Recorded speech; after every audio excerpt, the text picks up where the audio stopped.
Hey guys, I hope everybody's having a fantastic day. Whether you're watching this in the morning, in the afternoon, or in the evening, I'm glad you're here. Today, I was going to take a look at some medium-sized USA-made fixed blades that I either scout carry, ride my appendix, or I use as a pocket dropper. So these are going to be the larger size of my EDC carry, right? Before I get started, I do want to say thank you to all the channel members. Thank you. And thank you to anyone who's found their way in here to check out my knife and EDC content. Gosh, I appreciate you. And if you are so inclined and you hadn't had a chance yet, if you'll hit that subscribe button and that bell notification icon, it really helps me and the channel out. So with that being said, and I appreciate you guys, I am going to start with this little White River Bird and Trout. One of the first EDC fixed blades I got. I wasn't aware of the size of it. I thought it was going to be a little smaller. However, I've come to really appreciate it. I've carried it both as a pocket dropper, which it does very well with a deep concealment or an ulti-clip.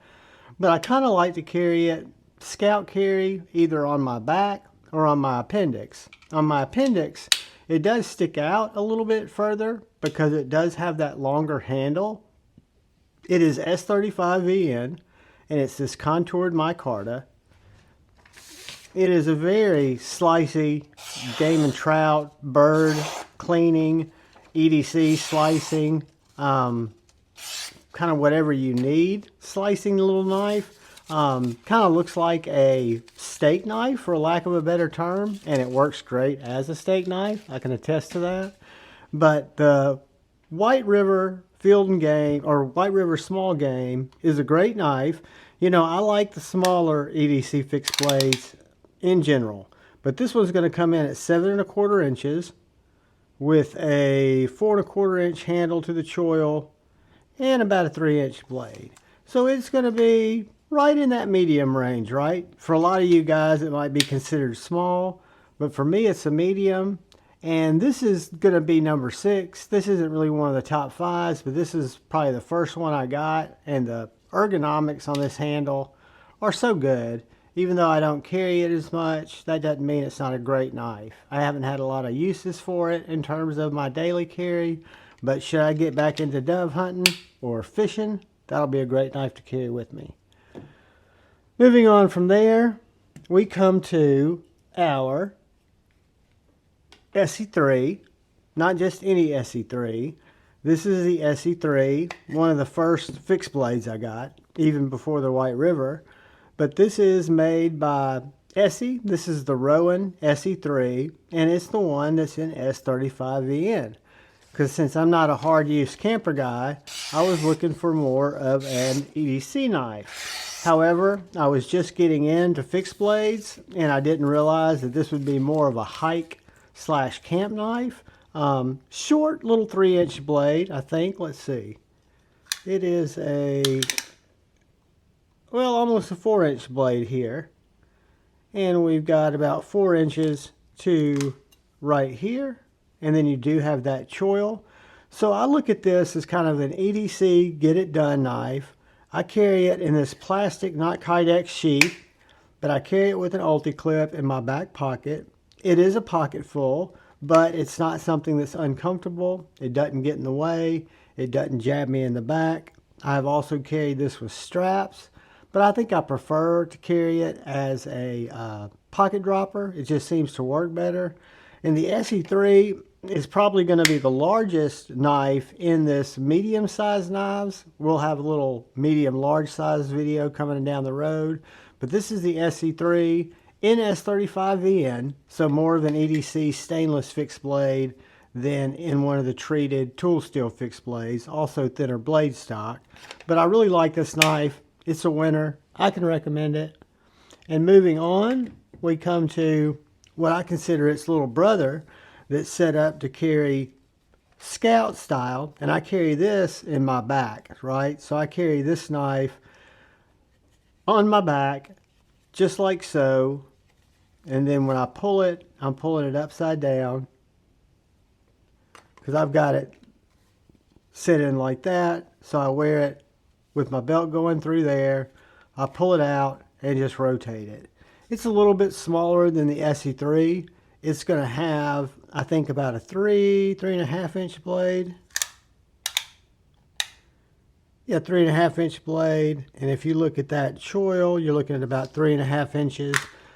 It does have the contoured micarta scales. It didn't come with the contoured micarta scales. It came with the diamond powdered G10.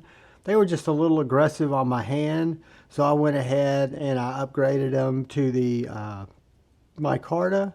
But this is one of my only knives, or I think my only knife in Rex 45, and it is a very slicey beast. I put an edge on it, and it literally just separates paper like nobody's business. It's also got a very pokey tip. It's very keen. A great little knife. My only drawback on this knife is the sheath. If I wore it appendix style, which I can and I do, it works pretty well. It's not one that's going to be too hard to get to the knife, and it's not going to stick out very far. But for me, it just feels less noticeable on my back. However, I have to draw it upside down. So I do wish, and might get a Kydex sheet from Amethyst or something like that, or Armitage at one point. But I really do like the Bradford III. It's kind of on the medium size, but I consider it a medium knife. Great little package. I think the overall package on this guy is right at 7 inches. So that's kind of where our medium is, between 7, 7.5, 8 inches. So moving on, we come to number 3. And guys, this is a big boy knife, and I really like it. A big boy knife in a smaller package. I think this guy has a 4-inch blade too. This is the T.Kell Outer Limitless Accomplice. 4-inch blade, 4-inch handle to the choil, 8-inch knife. Very unique G10 handles that are sculpted so that they kind of fit your hand and hold your hand with that natural jimping or texturing. You've got an 80 CRV, a blade that's CNC milled, super sharp.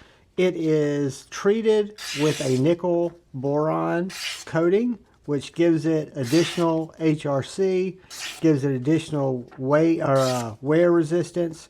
That same nickel boron or borite coating is used in the pew industry to treat the internals and externals of parts that are subjected to a lot of heat and a lot of wear. So it really does make these knives super, super, super tough, super durable. This is one you could easily jab in a car door if you wanted to. You could easily work around a campfire with it. You could easily save your Slurpee with it, or you could easily carry it in your back pocket like I do and pull it out when you've got to open an Amazon package because you don't want to get your flipper out. But anyway, the T.Kell Outer Limitless Accomplice, my largest T.Kell knife, right at about 8 inches, and it is an absolute winner. I love this knife. A lot beefier than the SE3, but just a really, really stable package. And moving on, we come to one of my favorites. This is the little Driver Defense Splinter.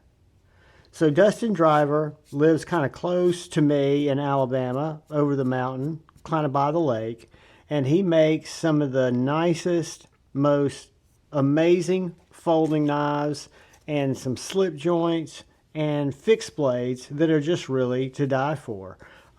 This is his Splinter. So the Splinter is one of his smaller knives. It's going to come in with a roughly 3-inch blade and a handy 4.25 inch handle. Overall length on this guy is going to be right at 7.25. But it is full tang like the other knives, made right here in sunny Alabama with a Magna Cut blade, heat treated at 64, 65. An absolute skinning, slicing, cutting, Slurpee saving, amazing package. Just a beautiful little knife. The ergonomics of this handle, you've got a very generous lanyard tube there if you want to put a lanyard on it. I can get a full 5-finger grip with room to spare, and all you've got is that little drop point blade. Very thick blade stock, That is just an absolute breacher. Fantastic little knife. I carry it usually in my right pocket as a folder replacement, or in my back pocket as an enhancement, because I always like to carry a fixed blade on my person. Which brings us to our final medium-sized fixed blade that I really love. I've got this one set up with a deep concealment carry clip. This is a back pocket rider. It has been carried as a primary several times in my right pocket. And this is the Mag 10 USA, aka if you go to Instagram, Mag 10 Knife Works, this is their EDW. This is a beautiful Colin McGuire handcrafted piece with this beautiful 80s carbon fiber in, I want to say RWL blade steel. I could be wrong there. It might be ABEL, I'm not sure. Beautiful carbon fiber handles, lime green G10 scales, super thin package, super pokey package. I mean, this thing has a Slurpee saver point, a detail cutting point, and the blade stock is just such a slicer. This is not a hard use knife. I wouldn't even call it a camp knife, but for an urban city EDC fixed blade, I can't think of many better. Colin makes each of these by hand. I have no affiliation with him. I just met him at Blade Show, and then when I found out he was going to be in Nashville at the Nashville Custom Knife Show, I specifically budgeted for this knife and also the Driver Defense Splinter. Picked both of those up in Nashville. Great, great medium-sized knives. Then we've got our little Guardian 3, which is going to come in a little smaller, but still a medium-sized knife. We've got our Outer Limitless Accomplice from T.Kell. We've got our SE3 in S35VN. And then our honorable mention is going to be our White River Small Game. So guys, those are some of my favorite medium-sized fixed blades. I'll have some medium to large size coming soon. And I'm going to do some breakups with some other size fixed blades and just show you the collection in different ways. These are all winners. These are all permanent knives, and these are all highly recommendable. All I ask is thank you for stopping by. If you haven't yet, please hit the subscribe button. And please be kind. Look out for the guy or gal to your left. Look out for that guy or gal to your right. Look out for each other. Go forward with love in your heart. Be up. Choose debate, not hate. I love you all. Peace.